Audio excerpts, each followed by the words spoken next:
নাৰিকলৰ লাডু আমি সকলোৱে বনাওঁ। এনেকৈ যদি বনাই আপোনালোকৰ কেতিয়াও হাত নপৰে আৰু একেবাৰে সহজ পদ্ধতিত খুব কম সময়ৰ ভিতৰত হৈ যাব। এতিয়া মই কেৰাহীটোত দি দিছোঁ আধা কাপ চুজি।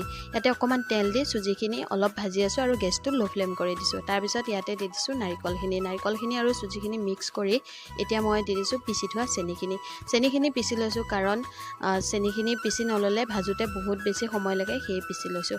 এতিয়া ইয়াত আৰু অলপ বেছি সোৱাদ হ'বৰ বাবে দি দিছোঁ এটা গাখীৰৰ পেকেট। তাৰপিছত ইয়াতে মই সোৱাদটো উঠিবৰ বাবে দি দিছোঁ অকণমান নিমখ। এতিয়া এইখিনি ভাজি আছোঁ অলপ টাইম আৰু হাতেৰে চুই চাইছোঁ যে এই ধুনীয়া আঠা ধৰি গৈছে। তাৰপিছত এটা এটাকৈ এনেকৈ লাডু বনাই দিলোঁ। আৰু আপোনালোকেও যদি সদায় নাৰিকলৰ লাডু বনাওঁতে হাত পুৰি যায়, গৰমে গৰমে বনাব নোৱাৰে, তেনেহ'লে এনেকৈ যদি বনাই কেতিয়াও হাত নপৰে। আৰু মই বনাই দিলোঁ এনেকৈ, বহুত বেছি হোৱা নাই যিহেতু নাৰিকল এটাই আছিলে। এতিয়া হৈ গ'ল। আপোনালোকে যদি এনেকৈ বনাব বিচাৰে তেনেহ'লে এবাৰ নিশ্চয় ট্ৰাই কৰিব। আজিলৈ মোৰ ভিডিঅ'টো ইমানেই। আশা কৰোঁ আপোনালোকে ভিডিঅ'টো চাই ভাল পালে। তো আজিলৈ আহোঁ, বাই বাই।